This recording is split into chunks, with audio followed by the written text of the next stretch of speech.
Today on Accidental Experts with Bryce Hamilton. Welcome to the Accidental Experts podcast. I'm your host, Bryce Hamilton. I'm a licensed clinical social worker and a child and family therapist. I have been in practice for over 15 years, and I'm also a mom of 4. So I know the challenges both professionally and personally. I'm so glad that you're here today to grow your parenting toolbox. Please come as you are and be ready to learn. My goal is to make you the accidental expert so that you can raise healthy humans. Hi guys, welcome back. I'm so glad you're with us today. So today we're going to be talking about what it is like to grieve the loss of a parent. So after the death of a parent, what it's like for us as adults and how that can impact our kids and how we can do that in a way that is helpful for both ourselves and our children. With that, we'll get to Beth Tyson. Yeah, I'm happy to be here. Yes. So today we're going to be talking about grief and loss and just about what it's like to be a person who's lost a parent, because both adults, us specifically, but then also kids can lose their parents too. And this can be a really hard topic and just like hard to experience. Yeah, for sure.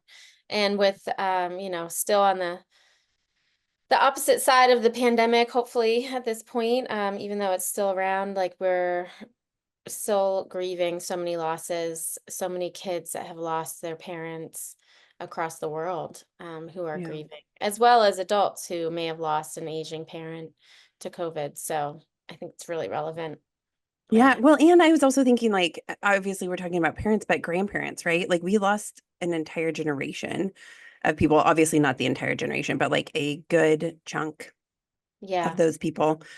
Excuse me. So to be grieving that loss too, of like those kids have lost that experience of those grandparents, and what I think as therapists, I have recognized that having another generation involved in your kids' upbringing, like more of a community, is so helpful.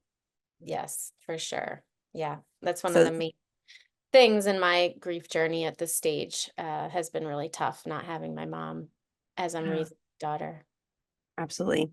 I can absolutely relate. So what does grief mean to you? Well, I mean, it's to me now, I guess what it means to me now, many years out from the loss of my mom. She's been gone for about, let's see, 17 years. So for me, grief now is the way that I stay connected to my mom. So Mhm. for me, my grief is not something I want to lose or get rid of. It's almost a comfort now, to sometimes feel sadness and miss her because I've done a lot of work, healing through it. Mhm. And if I didn't have the grief, I would almost miss it sometimes because it's her love in a different form, and it is something that keeps me connected to her. But it doesn't look like grief in the early days, right? It looks Yeah. very different now than it did, 17 or even 15 or 10 years ago. Yeah. Yeah. Yeah. And I lost my mom to COVID actually, and that was about Oh, 4 years ago. And so I absolutely relate to realized that that part. when I just mentioned that. I did Yeah. not know that. Yes. Yeah. So, I mean, that is definitely real for our family. And my kids did get to, all of them except for one, did get to meet my mom. But I was actually talking to my older daughter, who was 8.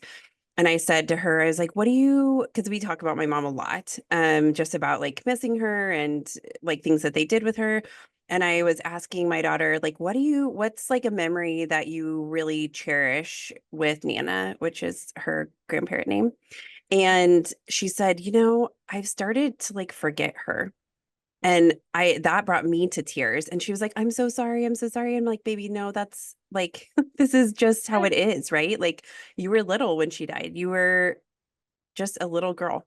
And Yeah. so to be 4 years old, right? Like, and I knew when that happened. I like that was the thing I didn't want to happen, but I don't have any control over that, right? And so like just trying to keep her alive in my memory, and like we look at lots of pictures, but I think she's like, I don't really remember what her voice sounded like, just these different things. And I think that that's just part of the grief process for me as a grown up too, is that part of like things change.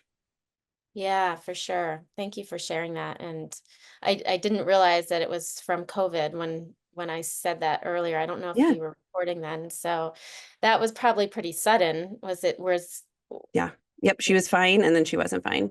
And so yeah, it was a crazy process and she fought in the ICU for like 39 days, I think. It might have been more than that. I can't remember now. It was a long journey. It was like you're so like in survival mode. But she was there really trying to heal. But I think the COVID had damaged her body so much that she just could not overcome it. So 67 years old, like that just seems so young.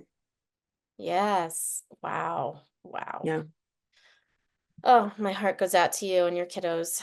Yeah. Um, Thank you.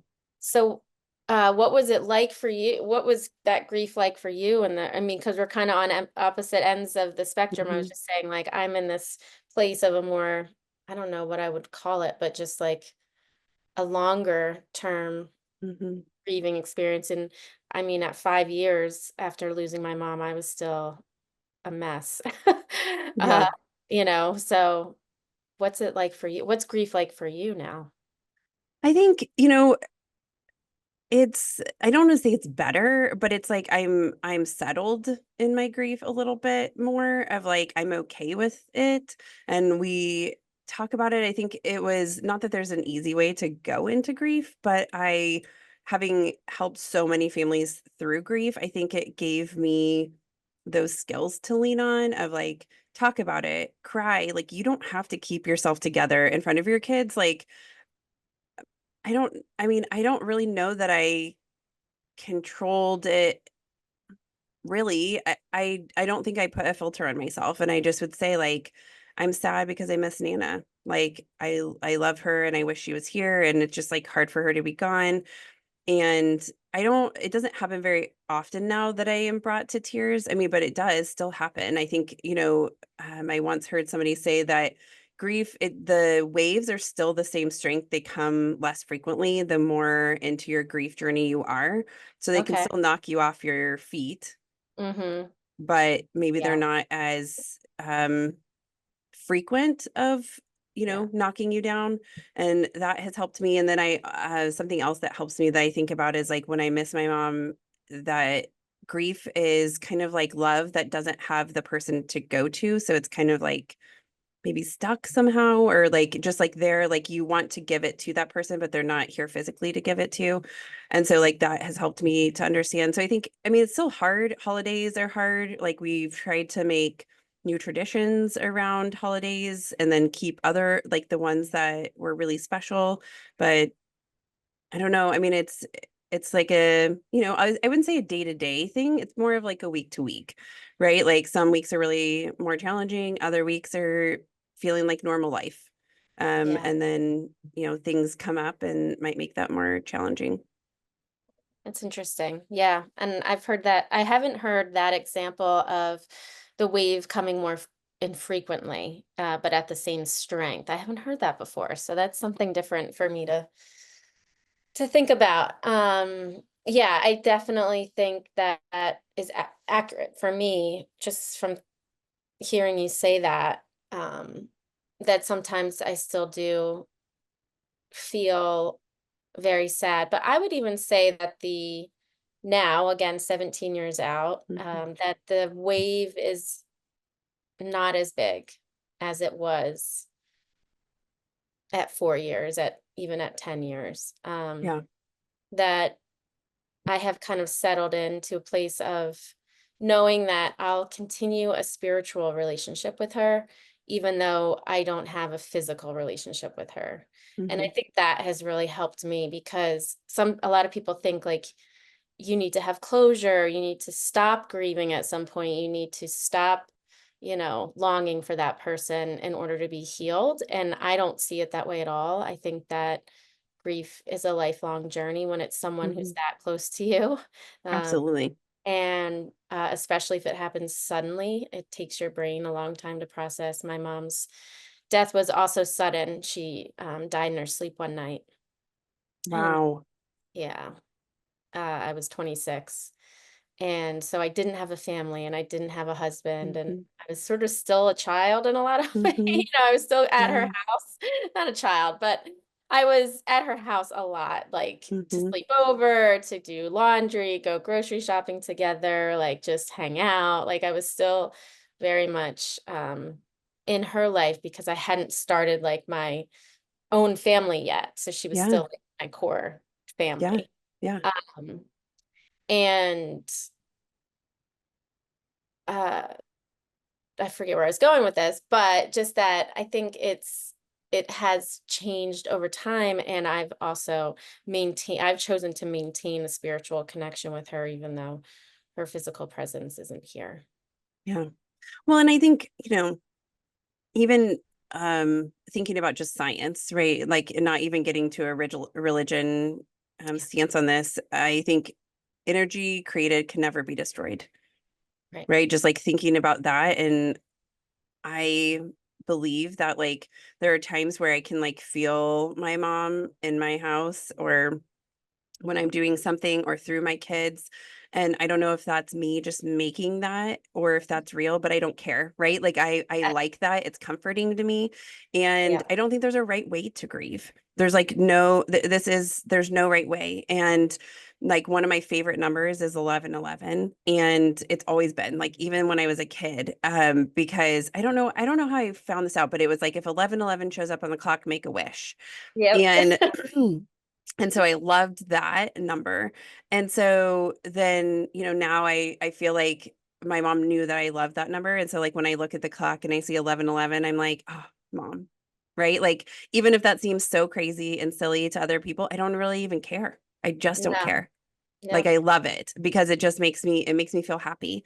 And I Yep. think I it allows me to feel like she's still part of my kids' lives. And even though, she doesn't have her physical being here. I totally agree. And I have so many very what most people may call coincidence, but Mhm. are so hard to make into a coincidence of signs that my mom has sent me.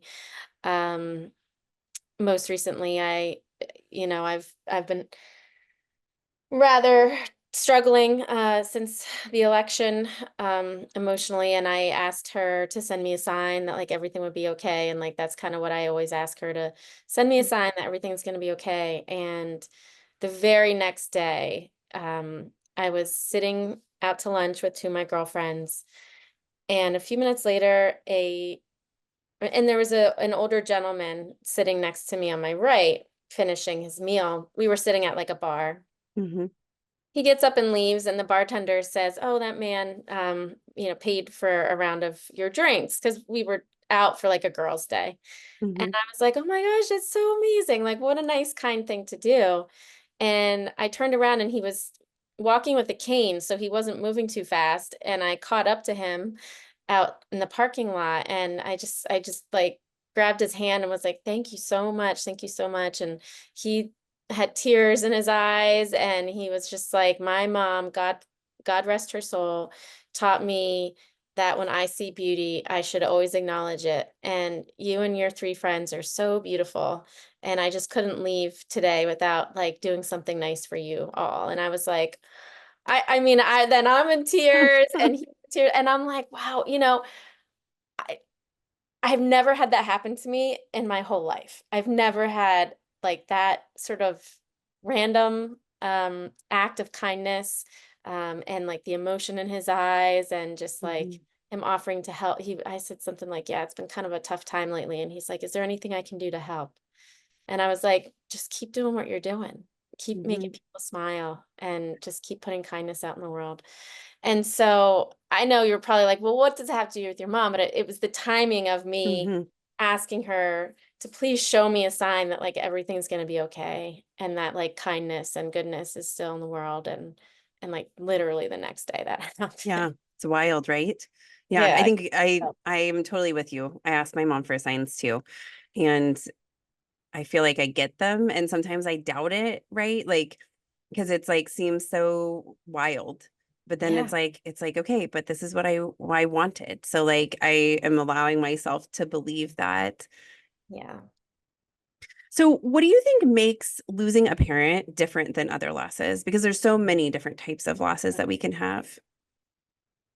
For me, it was like a strong sense of losing my history because it was my mom, and I felt very grounded by her existence, and I felt like tied back to something with her there. And if I had a question about my childhood, or if I had, um, I don't know, she was like the knower of me. She's known me before I knew myself in a lot of ways, Mm-hmm. like Yeah. she knew me as in her in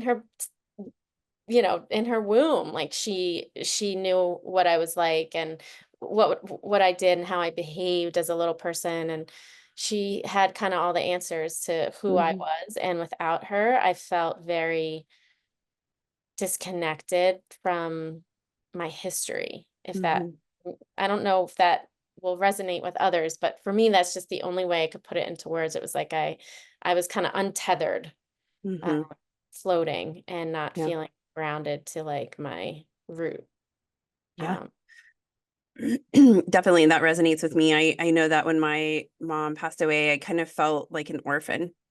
Like it was just like this person who was my grounding, even though like I was married, I had kids, like, yeah. but we, even my husband and I relied on her for a lot of things like support, right, with the kids or date nights or whatever it was like that. But then also like the miscellaneous things. My mom was a knower of like so many random things, like how much mulch do you need? Or like, how do you figure out how to do this? Or like, she just knew so much about so many things that I felt Mhm. like I kind of lost my Google almost like, but it was like also things in relation to me to tell stories about things that happened, or like when my kids would do something and my mom would be like, oh, that was, you did that too, or like that was so like you or whatever. And sometimes I'm like, okay, they're gonna turn out fine because like I've turned out Yes. fine, like, right, like that part of like, okay, it's going to be okay. But hearing just like those stories or like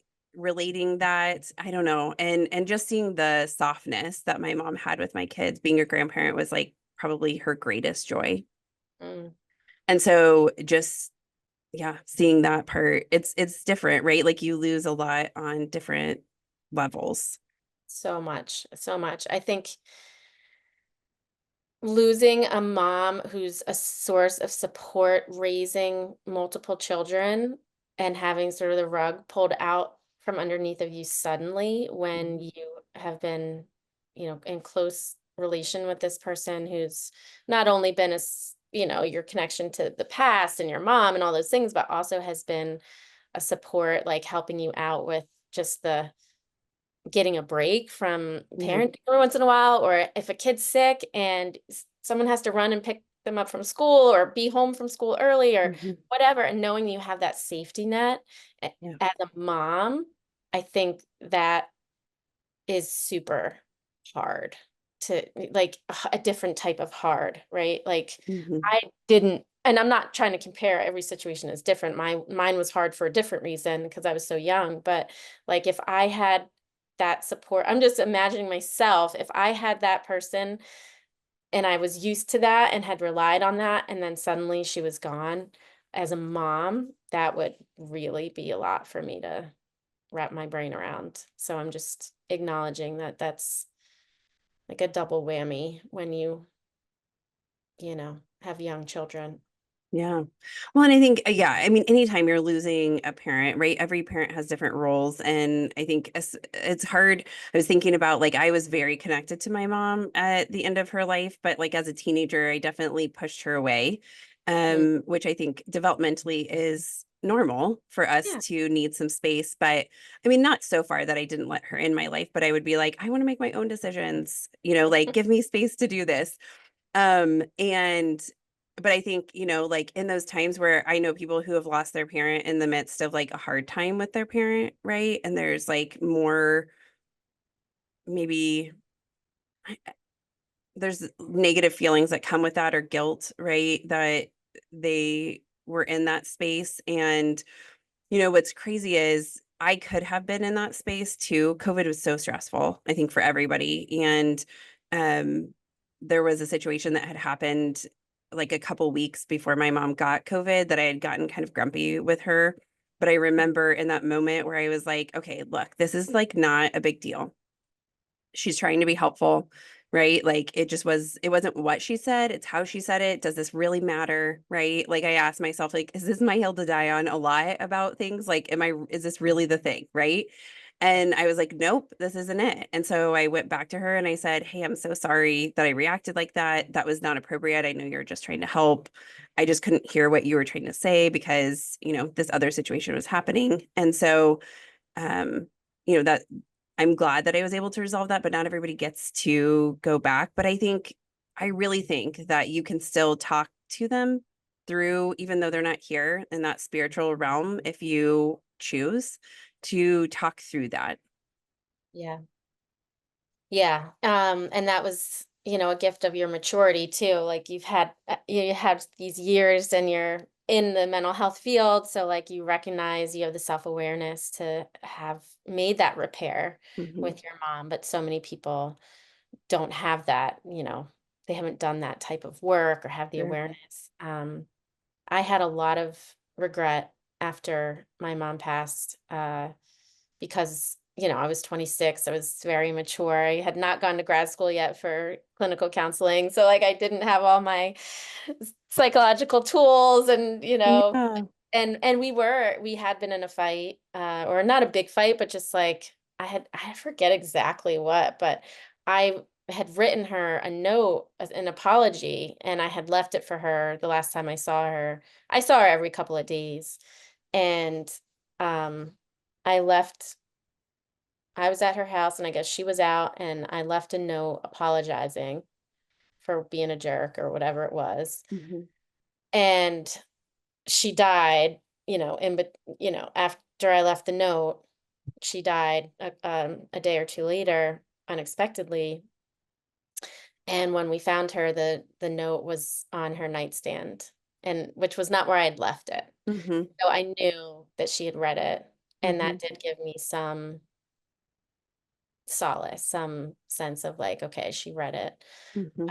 which was helpful. But then, you just reflect on everything. You're like, Mhm. oh, I said this to her. I did that. I didn't go on that trip. There was like a big trip she had asked me to go with her. And I was like, no, I don't want to use my work vacation days with you. Like I didn't say that, but essentially I was like, Mhm. I'm gonna go with my boyfriend. I'm gonna use my holiday, my holiday Yeah. days, me and my boyfriend to go somewhere. And so I turned her down and she went by herself, um, Mhm. on this trip. And like, man, did I regret that Mhm. afterwards. And so yeah, I think regret and guilt is a big factor in the early stages of grief. But like I said, I've done a lot of work on that. And specifically last year, this time, almost exactly a year ago, I went on a grief retreat, for 3 days with other women who had all lost their moms between the ages of like 18 and 30. So like that specific Mhm.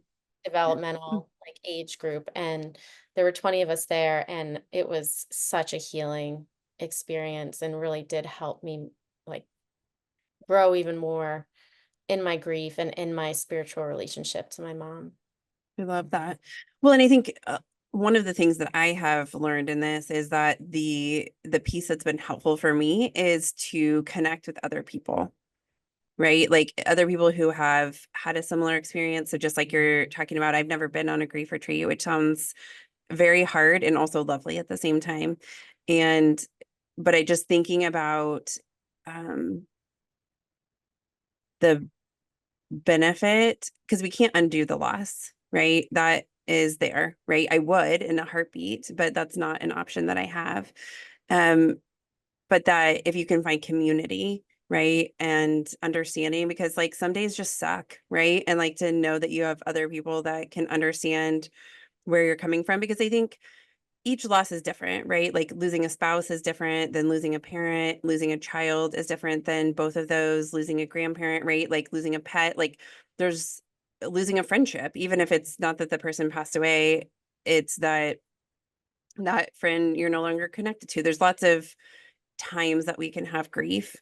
But I think in terms of death, right, like there are different things about each one, and yet still connections, right, in those different layers of losing a spouse and a parent, right? Like there are still connections in that we can kind of lean on each other. It's different, but still there's an understanding that like when you haven't ever lost anybody, like you can imagine how hard it would be or what it would be like, but you don't really know until you've done it. Yes. Yeah. I remember feeling exactly that. Like people just don't get it. Like Mhm. I had been welcome. I was like part of a club now, um, that nobody wants to be a part of. But I remember a very strong sense in the early days of like, oh, people just don't get it. Like they just don't understand what this is really like. And because I was Mhm. young and most people were not losing parents at my age, um, my mom was only 52, I was 26. Like it was a very odd thing to lose a parent at that Mhm. age. And Yeah. so I just remember feeling this like depth of life that other people around me weren't feeling. Mhm. Like suddenly I cared about things differently. It shifted my whole perspective on life. It Mhm. made me want to uh, like do things that I never would have maybe been motivated to do so early in my life. Like it really gave me, it was like an awakening Yeah. almost, in a way that was like life is precious Mhm. and you better, if there's things you want to do, you better go make it happen because you Mhm. don't know how long you have.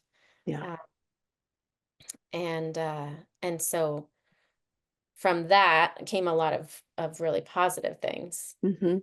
Yeah, will you talk to us about like those silver linings, right? Like I think anytime we have something hard happen, we have an opportunity to look at the silver lining, something good that could come from that or does come from that, even though you're not thankful for the loss per se, right? But just the subsequent things that happen from that you can't take away. What silver linings have you taken away from the loss of your mom?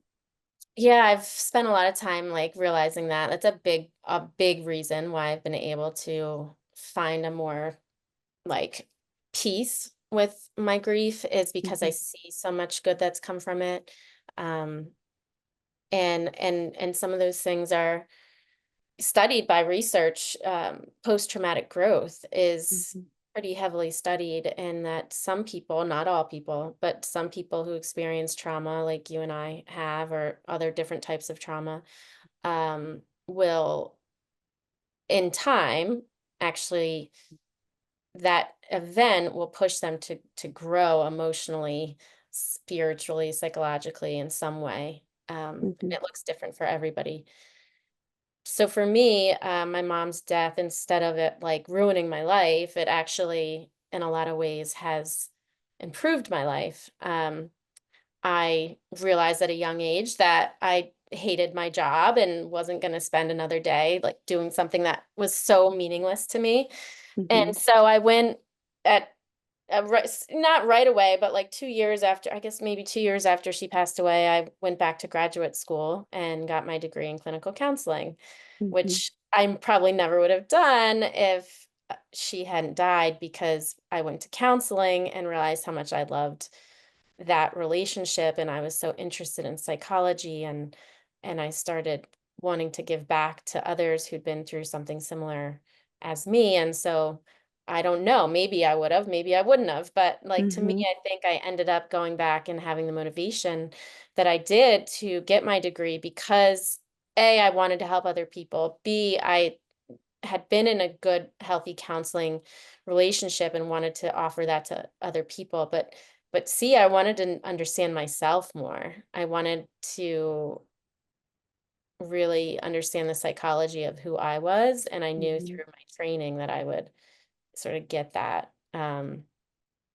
And and yeah, so everything I am now, a childhood trauma consultant and a business owner and a book author and a mom and like all the things that I am now, I may not have been if it wasn't for the loss of her. And Mhm. I definitely wouldn't have the depth of understanding of trauma and grief without having been through that, right? You just can't, like we said earlier, you Mm-hmm. can't make yourself understand something like that. Yeah.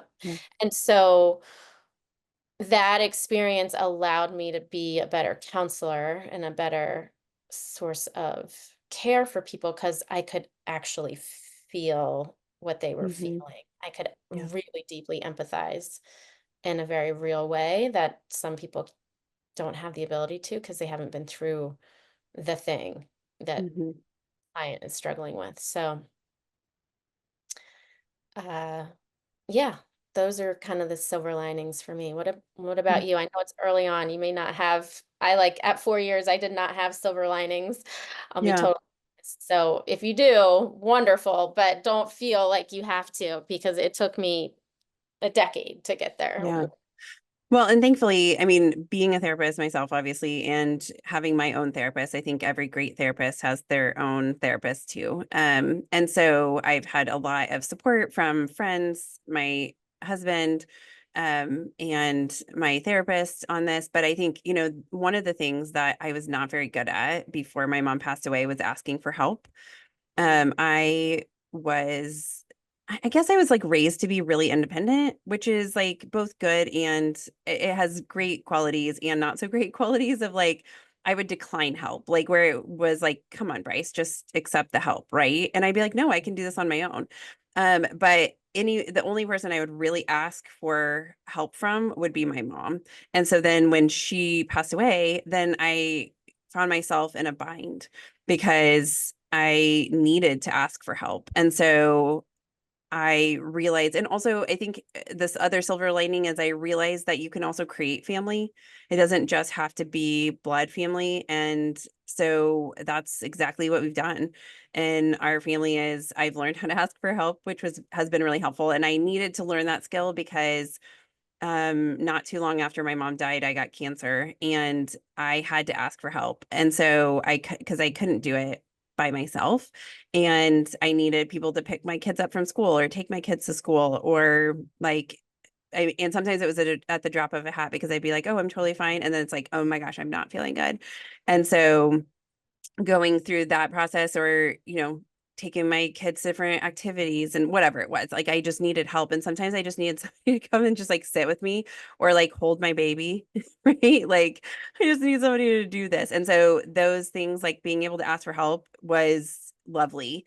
And so I'm thankful for that part. And then also just being able to create family, because in death sometimes that pulls your blood family apart from each other, and so then being able to create my own system, right, of these people that I could rely on was really helpful. So I'm thankful for that. I think there's still things that I will be thankful for as time and processing goes, but that's where I'm at right now.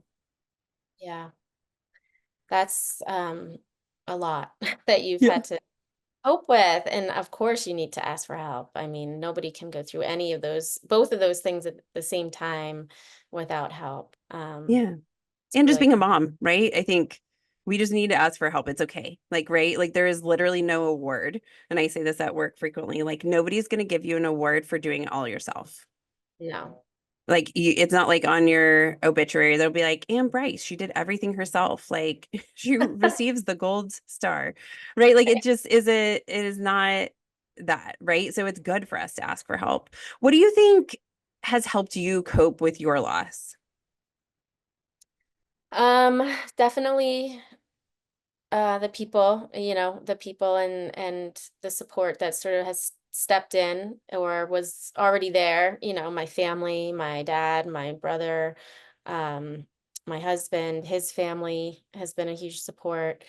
Um, and my aunt, who is my godmother, she really stepped in and has been like my pseudo mom, I love since that. she's been Yes. gone. She really took me under her wing, and her and our relationship really grew, and that's another silver lining. You know, we weren't super close before my mom died. I mean, we were fine, but I was young and I was doing my Hmm. own thing and I was out, and we just it was my mom's sister, and we just didn't have a super tight relationship because my mom has 4 other sisters, and we lived in Maine most of my life, and they all lived in New Jersey. So, they're just when I was little, I wasn't around them that often, but they do have Sure. so many stories to share. But anyway, the silver lining there too is that my relationship with my aunt and my other aunts has really deepened since my mom's Hmm. passing, and with my grandmother too. So my grandmother's still alive. She's 94. I So my love that. mom, which is kind Hmm. of weird in a way. It's like, how has my mom been gone so long? And like my grandmother is still here. Hmm. It's just like a flip-flop. Not that I would Hmm. want her gone. I just mean like it's just kind of an odd thing for your brain to process. Yeah. When things happen like out of order, right? I Yeah. think that, yeah. Yeah. Hmm. Yeah, that's what I mean. I didn't want that to sound like callous. I just mean like No, it's your thing for your brain to try and comprehend. Um, absolutely.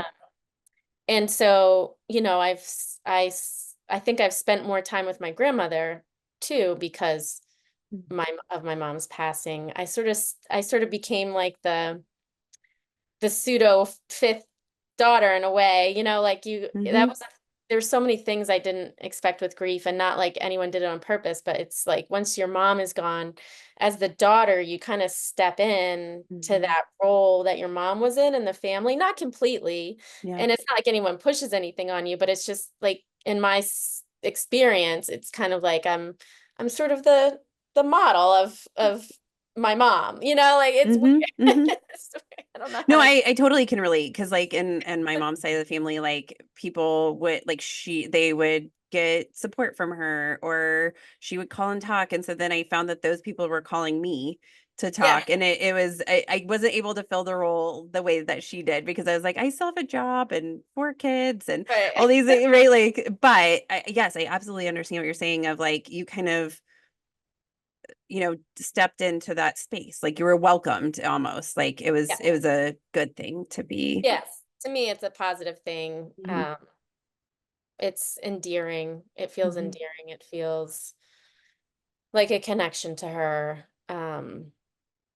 It feels respectful. Like it's all, Mhm. it all feels like a positive thing to me, but it's just, it wasn't something I, could ever imagine. And I guess it's kind of, there's like secrets to grief. There's like things that happen that nobody ever talks about. You're not Mhm. taught any of the things really that come along with grief because our culture is so averse to Mhm. talking about death and talking about, loss and feeling loss and exposing kids to loss and grief. And Mhm. that's why I love what you said earlier about how you didn't hide it in front of your kids. And I think that could be really helpful to hear more about for your audience. Just giving people permission to Yeah. not have to bottle it all up in front of their kids, I think could really help anyone who's listening who might be grieving right now. Yeah. Well, and it's so hard because it's like you don't want your kids to be upset by your feelings, right? Right. But at the same time, we all have feelings, right? We're all experiencing emotions and trying to push them down does not teach our kids how to handle them, right? And what I found is when we like metabolize those feelings, even though it's uncomfortable, we kind of sit with them and let them work through our body. We do feel better on the other side of that eventually. Maybe not in that moment of that part, but feeling the feeling for me, I just reminded myself like this is just I miss her, right? Like and I had imagined her living longer. And so I'm grieving those future losses, like the things that she won't get to see. And I mean there is not a week that goes by that my husband or I or my kids don't say something like Nana would have loved this or whatever it was like, oh my gosh, this is something that she really enjoyed. Or my kids will ask me a question, did Nana love this? Or, what did she think about this to do that piece? And so it's like keeping her alive is also grieving her, right? Like that part of having feelings is good. And I think when we can just say like it has nothing to do with you, like as your kid, like it's just that I miss this person and it's hard, right? Like my heart aches for them to be here. Um and that's okay. It doesn't have to be pretty. Grief is not often a pretty process. I think at the end not that it's ever over, but like as we settle into our grief, that's where we're finding the silver linings and like the beauty of that. Like, because I think in those moments we have a choice. Hard things are going to happen, like the death of somebody you love. We can be resentful and angry and stay in that space. And we do need to go through anger, right? Like there are parts of that where I mean, like I can think very vividly about those like times where I've been super angry. Um, but on the other side of that, I think that's where the silver linings are. Like when we've kind of metabolized some of that, we can see the beauty. And part of tears, I mean, I think the crying in front of my kids and just even saying like I'm mad that she's dead. Like this feels so unfair, even though I know that fair isn't, like me getting to choose how things go. It just does feel unfair. Like why my mom? Not that I wish it on somebody else, but it's like why does it have to be my mom? Like why couldn't she have been the person who lived through this? Um and yet, I think it's something we don't have control over, and we can say those things to our kids. Like, this is so upsetting. I wish I had control over this. And it helps them to grieve too, or to know what is okay in grief, because, as long as we're not hurting anybody else, grief is okay in all forms, right? Like, or hurting ourselves. Like, I think those are whatever it looks like for you is good and okay. And I know I journaled a lot. I talk out loud to my mom a lot, even like just like saying like, here's what I've done today, right? Even though, I mean, like maybe she's been there the whole time with me and she's like, yeah, duh, I was here, Bryce. Like, you're right. Like, I don't know. So it's like, sometimes it's like when I'm recounting my day, I'm like, oh, here's the things I'm thankful for. And I'll like sometimes tell her like those things. There's just like no right way to grieve. No, there's not. And there's no timeline either. And I do think what you have offered your children is a model of healthy grief. Like, if there is such a thing, like you've been able to express yourself, you talk about it, you talk about the unfairness of it and like your real authentic feelings. Mhm. And it's when we bottle it up and we hide it from our children that we are stealing from them an opportunity to, maybe unintentionally, but you end up Mhm. stealing an opportunity to show them how to grieve when inevitably some sort of loss comes their way, which it will, Yeah. whether it's a Yes. death of a loved one or whether it's like you said, the end of a friendship or a breakup Mhm. or losing a special item. Like there's going to be grief, and we as the parents can be a model for Mhm. our children to allow them to express their feelings once it happens so that they don't turn all that emotion into harm in some other way, harming themselves, harming Mhm. others. Yeah. Uh, Well, So, and I think that, yeah, you're so right. The model is so important, because I know that when my kids have a hard time, I feel like me being able to grieve in front of them or talk about things that feel unfair or frustrating or whatever, that they tend to come back to me when they're in those feelings too, which is lovely because I want to support them in those places. So thinking about like we're all going to be kids that are parentless at some point, because unfortunately none of us are going to live forever, and so death of our parents is an inevitable part of life. Do you think that we can prepare for this? Like, is there anything that we can do to kind of keep ourselves from feeling this loss so strongly? yeah, I think, some of the work for me has been because my mom's loss brought up so much anxiety for me. Like one of my two main reactions after the initial sadness, obviously, but the lingering effects were anger and anxiety more than sadness, because it brought me face to face with the fragility of life and all those existential questions.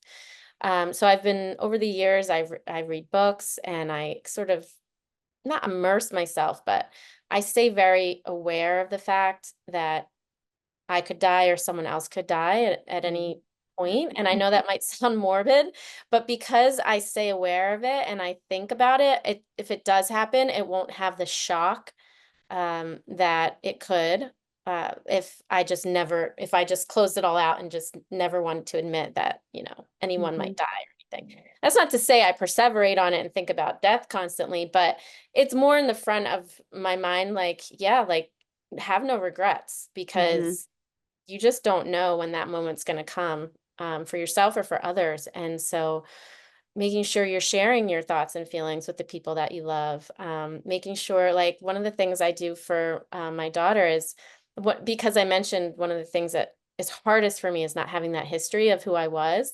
So my daughter's only 9. She never met my mom. But I've kept a journal of hers since she was a baby about what she's been like.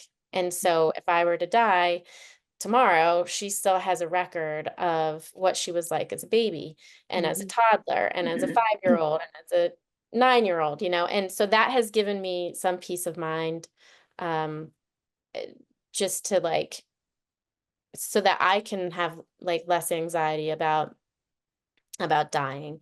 Um, so being prepared, talking about it with others, um, you know, reading stories about it. I've lots of books that have been helpful to me.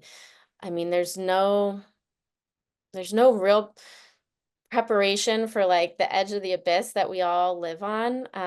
It's just that we have to it's an acceptance process, and I think it's about making preparations where you can, so that um, you make sure you have those conversations with your loved ones, telling them how you feel and think, and um, making sure you can sort of, you're never going to prepare fully, but there's like little things like that that you can do.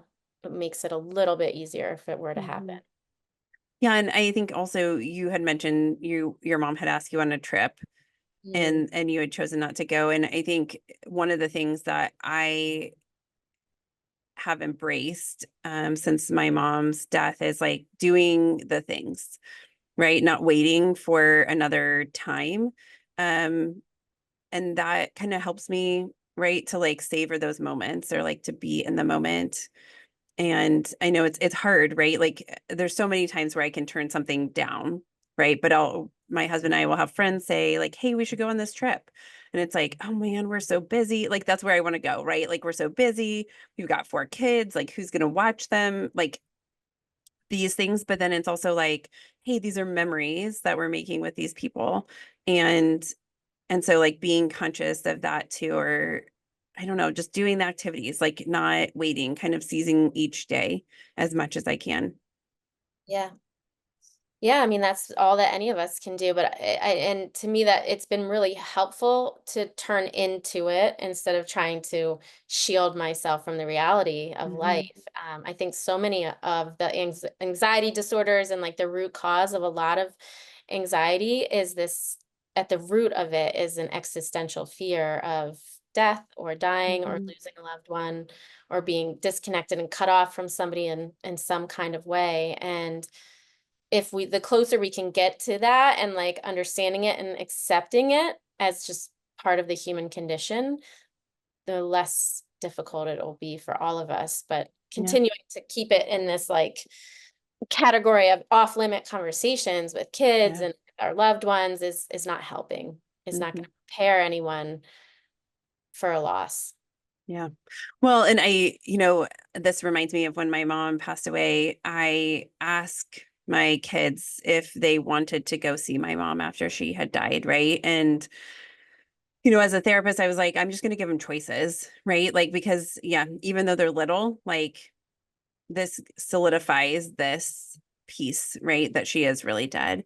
And all of my kids said yes. And I know that there were people who were like, you are going to mess your kids up. Like, don't do that. Like seeing a dead body, that's terrible. Like it wasn't like she had makeup on or because we didn't do an open casket or anything because of, I mean, COVID was very rough on her body, but also just because it was COVID, right? Like we weren't having funerals in those Which is big another venues. another loss, right? Yes, yeah. And so I took them, and what's crazy is none of my kids have ever regretted that. No, nobody has ever been like that was creepy or scary. I mean, I prepared them. We even took her dog with us too, so that everybody like knew, like they saw. And I think that that may not be the right thing for every family, right? As a parent, if you're not comfortable with that, obviously you have to make those choices for your family. But I was comfortable with that. And I felt like if they wanted to go, not all, I even said like, not everybody has to go. Like if one of you wants to go or all of you want to go, whatever it is, like that's good. And they all wanted to go. And I think it helped them to see like that was their first real experience with death, right? So it's like it helped them to see that that was real and that she wasn't in her body anymore. Right. Um, Right. I agree with what you did.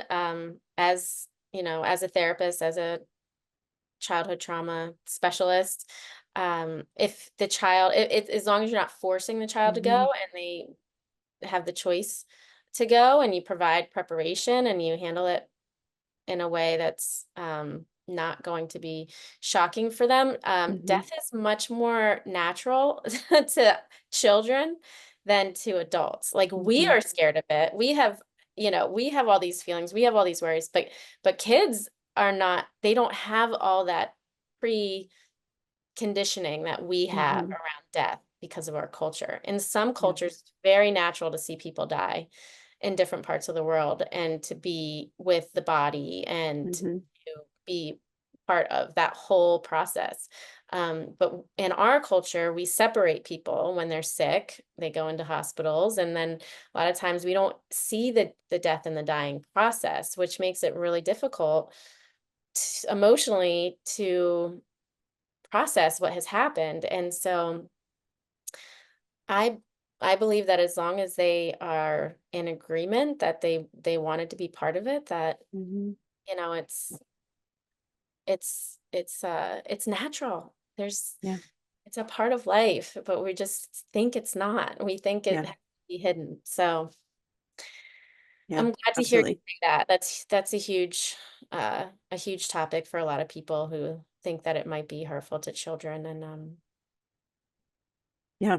I mean, and it went, yeah, it was the best choice for us. And I agree, like, as long as it's not being forced, right? If the kid is scared. And I even said, like, if you go in and you don't feel comfortable, you can leave right away. But like, everybody wanted to just kind of be there and look at her. And, my son touched her hand and he's like, can I touch her? And I said, of course, right? Like, and so, it's like obviously in COVID and, am I going to get sick? And I was like, the COVID is gone from her body, right? Like you can't get sick from her.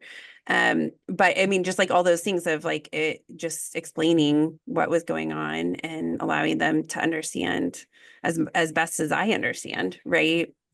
What this process is like, and that was a good choice for us.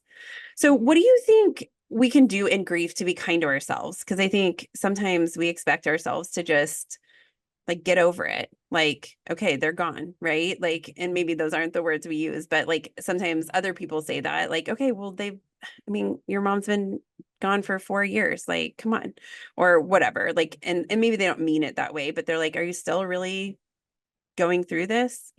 Like I think sometimes then we're hard on ourselves too. So sometimes other people can be hard on us, and sometimes we can be hard on ourselves. What can we do to be kinder to ourselves in grief? yeah, I mean that's again, that's like a cultural thing. People don't like it, makes them uncomfortable to see you Mhm, sad. So it's like, stop doing that. You're making me uncomfortable, and mhm, it's really not about them. It's really about you and your feelings and what feels right to you. So I think recognizing that when people are frustrated with our grief or want us to shut it down or stop it, that it's really because it's making them uncomfortable. It has nothing to do with the fact that we're doing anything wrong. Like I said, I see it as a lifelong journey when it's someone who's that close to you. And it's an ongoing relationship that doesn't have to end just because they're mhm. not physically here, if you want to.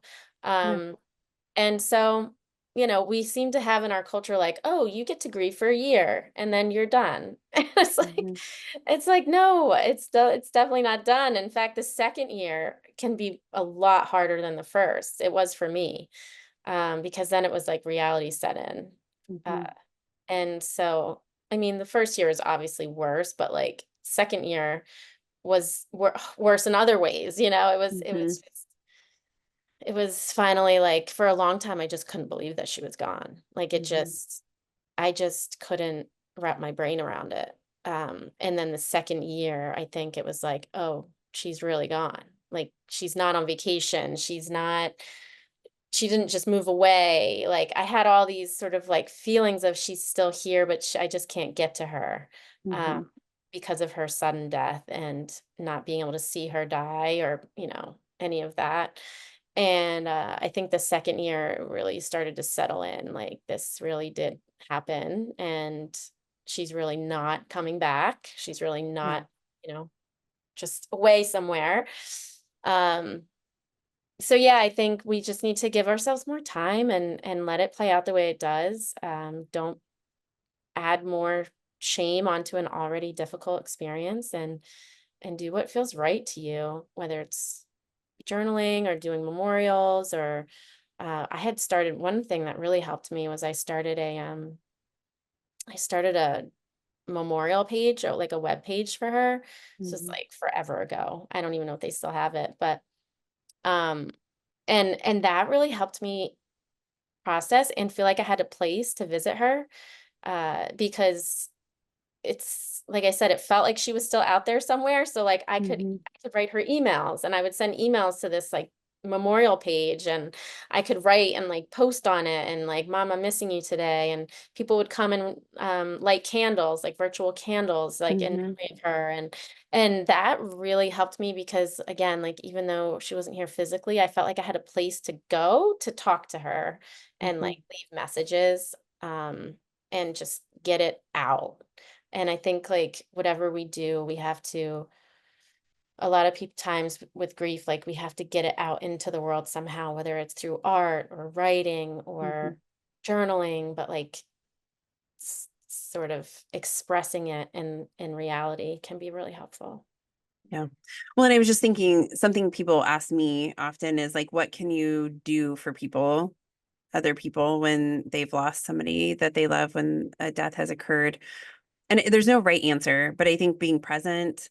I loved when my mom died, so many people sent cards. I mean, every day her mailbox was like full of cards, full and full and full. And they were written to me, and just, it was so lovely to have all of her friends and, people that I didn't even know that she was close to, sending cards to just tell a story, or like other people who had lost a parent gave advice of like what helped them. And I really cherished just all those things. So I think there isn't a right thing to do, but being present and showing up and just saying, how are you doing? Right? Like, maybe it's like, hey, can we create a new tradition? Like, is there something that we can do to remember this special person for you? Like, can we just be together? Right. And sometimes just having somebody sit there with you, even though you're not doing anything, it means a lot. Definitely. For me, it was the most helpful things were like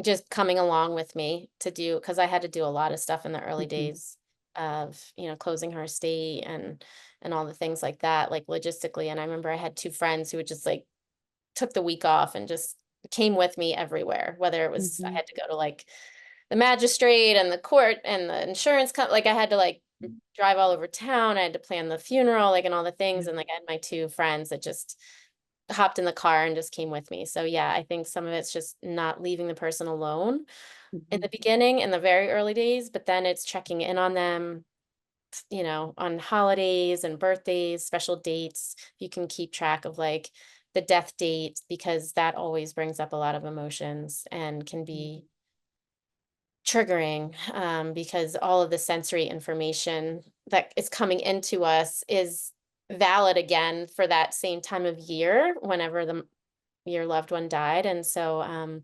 anniversaries of the death can be really difficult.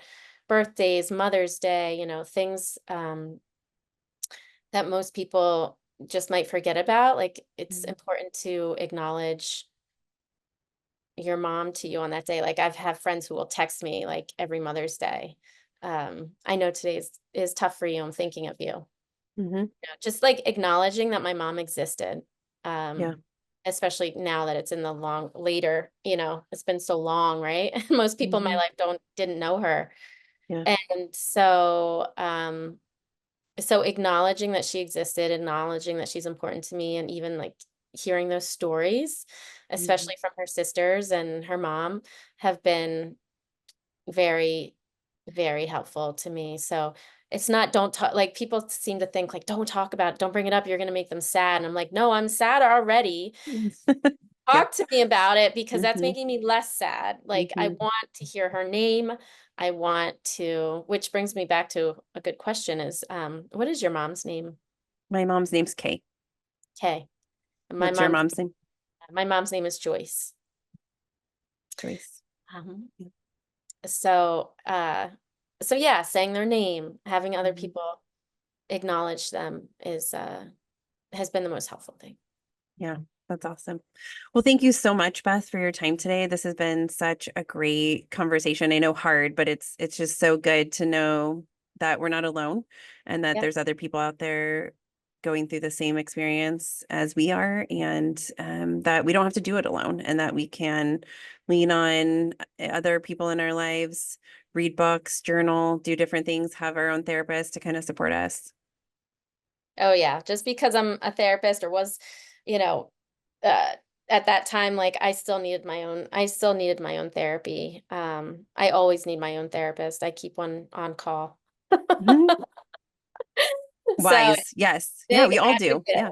a big Yes. advocate for that. It's not only when there's problems, it's also preventative for when Yes. life does get hairy. So Yeah, thank you for having absolutely. me. I mean, we could do a whole other episode on what it's like for children, what it was like for your children, what it's even for my daughter, what it's been like for her to not have her grandmother.